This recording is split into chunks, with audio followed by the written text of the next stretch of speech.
Hello. तो आज हम देखेंगे एक और तरीका टेक्स्ट ऐड करने का, जो कि है टेक्स्ट प्लस। इससे पहले 2 वीडियोस बना चुका हूँ जो हमारे नॉर्मल टेक्स्ट के बारे में था, ठीक है। और आज हम देखेंगे टेक्स्ट प्लस। अगर मैं यहाँ पे जाऊँ इफेक्ट्स में और यहाँ पे जाऊँ टाइटल में, तो यहाँ पे आपको दिखेगा टेक्स्ट, ये नॉर्मल वाला जो हमने देख लिया।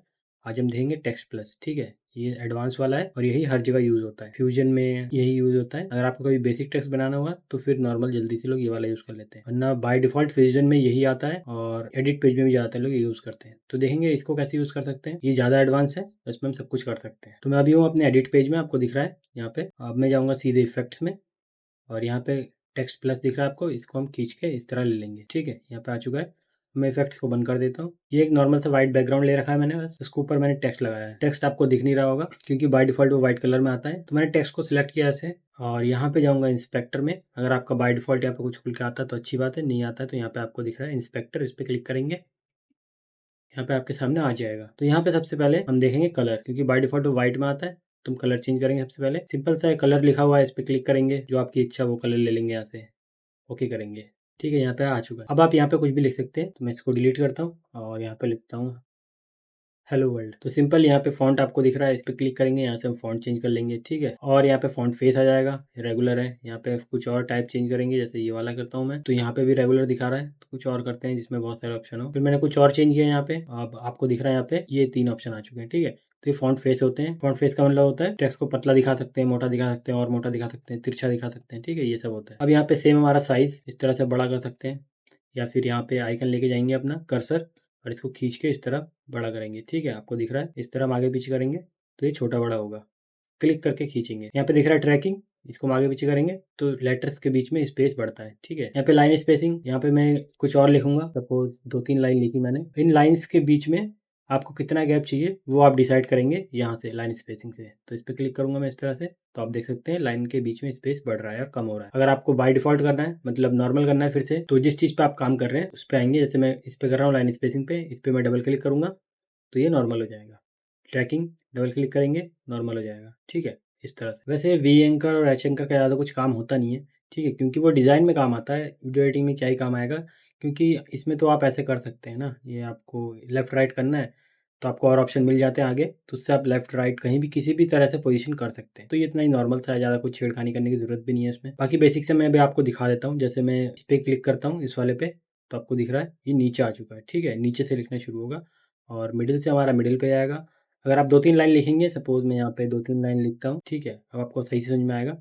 मैं यहाँ पे क्लिक करता हूँ तो जहाँ पे ये लाइन खत्म हो रही है, मतलब उस तरफ से ये ऊपर से लिखना शुरू होगा, ठीक है, वर्टिकली। मतलब आप कुछ भी लिखेगा तो ये नीचे से लिखना शुरू करेगा, ठीक है। और इसी तरह एच एंकर होता है हमारा, यहाँ पे आपको दिख रहा है लेफ्ट से, तो ये लेफ्ट में आ जाएगा। और यहाँ पे लेफ्ट से मतलब है कि जो टेक्स्ट है वो हमारा लेफ्ट साइड से शुरू होगा, लेकिन राइट की तरफ लिखना शुरू होगा, ठीक है। थोड़ा सा अजीब लगता है, लेकिन ऐसे क्या करें, वैसा ऐसा ही है। जहाँ पे ये लाइन दिख रही है आपको, लाइन के इस तरफ लिखना शुरू होगा, ठीक है। ये छोटी सी लाइन दिख रही है, लाइन के इस तरफ से लिखना शुरू होगा।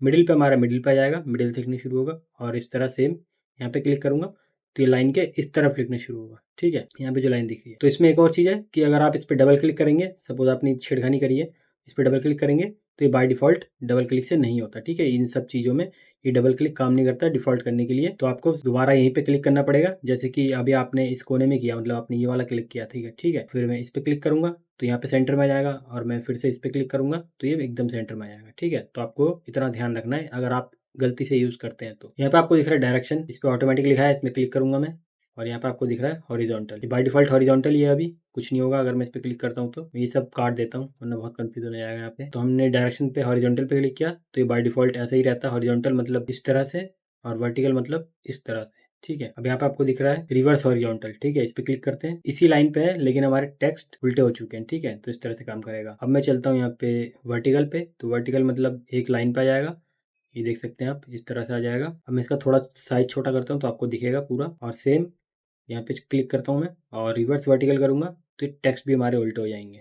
और सेम हमारा एम्फेसाइज, इस पर क्लिक करूँगा। अब आपको यहाँ पे दिख रहा है लाइन आ चुकी है, ठीक है। मैं साइज थोड़ा सा बड़ा कर लेता हूँ इस तरह से, ठीक है। अब आप देख सकते हैं यहाँ पे लाइन आ चुकी है, और यहाँ पे क्लिक करूँगा तो अंडरलाइन आ चुकी है। बाय डिफॉल्ट करने के लिए डबल क्लिक करेंगे, हो जाएगा। अब नीचे है राइट ऑन, ठीक है, इस पर क्लिक करूँगा मैं, इसको इस तरह से ड्रैग करूँगा। आप देख सकते हैं यहाँ पे सारे टेक्स्ट हमारे गायब हो रहे हैं। तो इसका काम होता है, अगर आपको कभी एनिमेशन देना हुआ तो आप इस तरह से इसको खींच के एनिमेशन दे सकते हैं, जिससे कि टाइपिंग टेक्स्ट इफेक्ट एनिमेशन आएगा, ठीक है। और आप ऐसे उल्टा भी कर सकते हैं कि इस तरफ से आए या इस तरफ से आए, आपकी इच्छा। तो इसमें हमारा इतना ही था। अब आपको दिख रहा है यहाँ पे 2 और है, ये कुछ काम का नहीं है, ठीक है ज़्यादा। अब अगला ऑप्शन है हमारा लेआउट। मैं लेआउट पे क्लिक करूँगा और अभी हम टेक्स्ट में थे, ठीक है। अब मैं लेआउट पे क्लिक करता हूँ फिर से। यहाँ पे आपको दिख रहा है और भी ऑप्शन, जैसे कि ये वाला आपको दिख रहा है, ये पॉइंट वाला बाद में बताता हूँ मैं। इसमें और भी ऑप्शन है, ये देखिए, जैसे कि ये सेंटर है, ठीक है। तो ये लेफ्ट राइट करने के काम आता है। आप इसके ऊपर क्लिक करेंगे और इस तरह से लेफ्ट राइट खींचेंगे तो ये एक्स का मतलब लेफ्ट और राइट होगा और वाई का मतलब ऊपर नीचे होगा, सिंपल सा है। जी, ये देखिए आप, जी समझ में आया आपको? जी का मतलब होता है कि जैसे एक्स एक्सिस होता है लेफ्ट राइट, वाई एक्सिस होता है हमारा टॉप डाउन यानी ऊपर नीचे, और जी एक्सिस होता है हमारा आगे पीछे, ठीक है। तो जी हमारा 3D ऑप्शन होता है, यानी इसका मतलब इस टेक्स्ट को अपने सब्जेक्ट से कितना आगे दिखा सकते हैं, कितना पीछे दिखा सकते हैं। बेसिकली इसका मतलब होता है डेप्थ, ठीक है।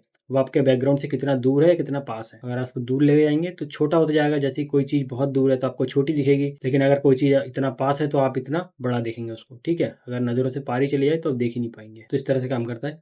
और यहाँ पे बेसिक से हमारा साइज़ है छोटा बड़ा करने के लिए, ये देखिए। अब आपको लगेगा जो हमारा ये साइज़ था और जी था सेम काम करता है, लेकिन ऐसा होता नहीं है, क्योंकि साइज़ हमारा छोटा बड़ा करने के लिए होता है, जी हमारा आगे पीछे करने के लिए होता है। अब आपको दिख रहा है यहाँ पे पर्सपेक्टिव, ठीक है। पर्सपेक्टिव को मैं यहाँ से खींचूंगा तो यहाँ पे दिख रहा है आपको कुछ फर्क नहीं पड़ रहा, ठीक है। यहाँ से कुछ पता नहीं चलेगा आपको, क्योंकि इसका यूज करने के लिए हमें आगे बढ़ना पड़ेगा। तो सपोज डिफॉल्ट करते हैं इसको। अब आपको मैं दिखाता हूँ रोटेशन। रोटेशन में आने के बाद जो एक्स दिख रहा है, वाई दिख रहा है, जेड दिख रहा है, अगर मैं एक्स को रोटेट करूँ इस तरह से तो आप देख सकते हैं टेक्स्ट की हालत। इसको थोड़ा खींच के इस तरफ कर लेता हूँ तो आपको दिख रहा है टेक्स्ट हमारा इस तरह से रोटेट हो रहा है। अब आपको पर्सपेक्टिव समझ में आएगा। यहाँ पे इस तरह हमने किया इसको, सपोज मैंने इतना किया।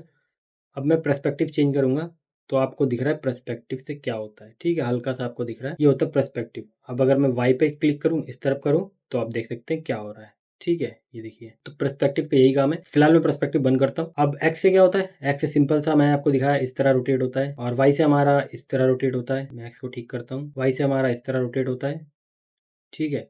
अगर आप एक्स वाई दोनों छेड़ेंगे तो आपको थोड़ा अजीब सा ऑप्शन मिलेगा, ये देखिए, परफेक्ट। ठीक, कितना मज़ेदार लग रहा है ये। और जी हमारा सेम इस तरह से होगा, यहाँ पे घूमेगा, क्योंकि ये रोटेशन वाला है तो ऑब्वियसली ये एक्स एक्सिस पे घूमेगा और ये वाई एक्सिस पे घूमेगा और ये हमारा जेड 3D में घूमेगा। इस तरह से हम बाय डिफ़ॉल्ट कर लेते हैं इसे।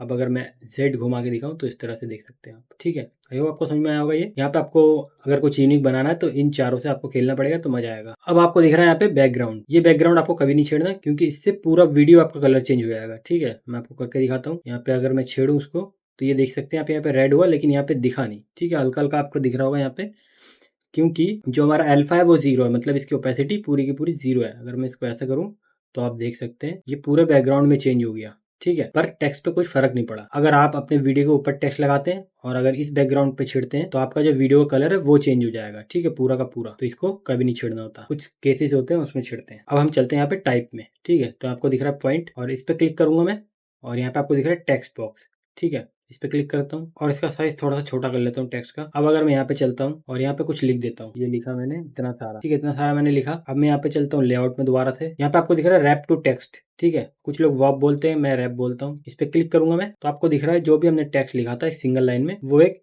शेप में आ चुका है, ठीक है। और ये एक स्क्वायर शेप होता है जो कि इनविजिबल होता है। अब अगर मैं टेक्स्ट पे जाऊं और यहाँ पे और भी चीजें लिखूं तो आप देख सकते हैं सिर्फ इतने शेप के अंदर ही लिखेगा। ये जो हमारा इनविजिबल शेप है इसको देखने के लिए क्या करेंगे, यहाँ पे आपको जाना है, दिख रहा है आपको, इस पर हम क्लिक करेंगे यहाँ पे और यहाँ पे आपको दिख रहा है फ्यूजन ओवरले, इस पे क्लिक करेंगे तो आप देख सकते हैं एक हमारा शेप बन के आ चुका है, ठीक है। अब हम जो कुछ भी लिख रहे हैं वो शेप के अंदर आ रहा है। शेप के अंदर मतलब लेफ्ट राइट से बाहर नहीं जा रहा है, ठीक है, सिर्फ इसी के अंदर लिखेगा वो। मैं लेआउट में चलता हूँ दोबारा और अगर मैं अब इसको हटाता हूँ तो आप देख सकते हैं सिंगल लाइन में आ चुका है। अब ये इसकी बाउंड्री नहीं मान रहा। मैं फिर से क्लिक करता हूँ तो आप देख सकते हैं इस बाउंड्री का अंदर ही है वो। अब आपको दिख रहा है यहाँ पे क्लिप टू टेक्स्ट बॉक्स, इस पे क्लिक करूंगा तो ये लेफ्ट राइट से भी गायब हो जाएगा। मतलब जितना चीज आपके बॉक्स के अंदर आएगी वही आपको दिखेगी, बाकी बाहर आपको कुछ नहीं दिखेगा। आप ऐसे भी कर सकते हैं, इसको भी हटा सकते हैं यहाँ से ऐसे। और क्योंकि इसको हटाने से हमारा सब कुछ सिंगल लाइन में आ चुका है, अगर मैं दिखाऊँ आपको, ये देख सकते हैं सब कुछ सिंगल लाइन में आ चुका है।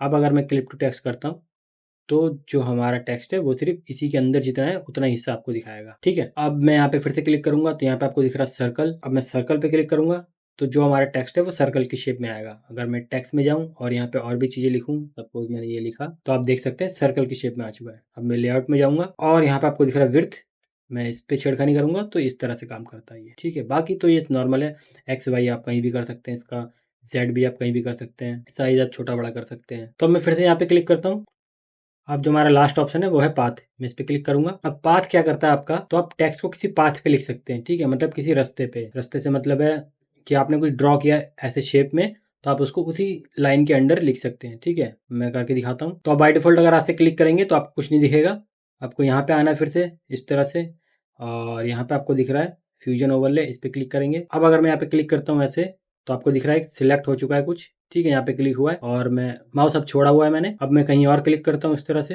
तो आपको दिख रहा है एक ड्राइंग बन चुकी है, मतलब एक लाइन बन चुका है।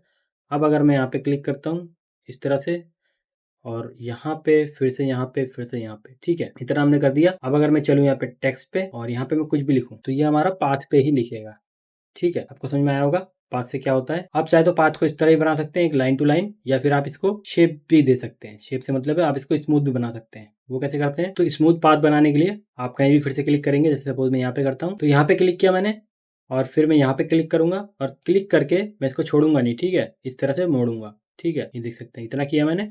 अब मैं यहाँ पे चलता हूँ, यहाँ पे क्लिक करके फिर इस तरह से मोड़ूंगा और यहाँ पे क्लिक करके फिर इस तरह से मोड़ दूंगा। तो अब देख सकते हैं टेक्स्ट हमारा पूरा बाहर चला गया। तो यहाँ पे आपको दिख रहा है, तो मेरा टेक्स्ट पूरा स्क्रीन से बाहर चला गया था, तो मैं इसको यहाँ पे ले आया हूँ। अब यहाँ पे आपको दिख रहा है पोजीशन ऑन पाथ, ठीक है, ये क्या करता है, इस तरह से आप इसको एनिमेट कर सकते हैं इस तरह से लाइन पे किसी। ये बाहर अगर चला गया गलती से, तो आप इस पे डबल क्लिक करेंगे तो यहाँ पे आ जाएगा। अब अगर मैं यहाँ पे टेक्स्ट पे जाऊँ और यहाँ पे जाऊँ और लिखूँ इस तरह से, तो ये इस तरह से लिखना शुरू कर देगा। तो अब आपको एक चीज बतानी है कि हम मैं इस पाथ को कैसे डिलीट करूँ। ये पाथ मैंने पूरा बना लिया, अब मैं इसको कैसे डिलीट करूँ, ठीक है। अगर आपको पता है तो आप कमेंट में बताइए, नहीं पता है तो मैं अगली वीडियो में आपको बता दूंगा जब हम इसका आगे का हिस्सा देखेंगे। तो आज के लिए इतना ही था। अगर आपको वीडियो पसंद आई होगी, लाइक करें, शेयर करें, सब्सक्राइब करें। Thank you.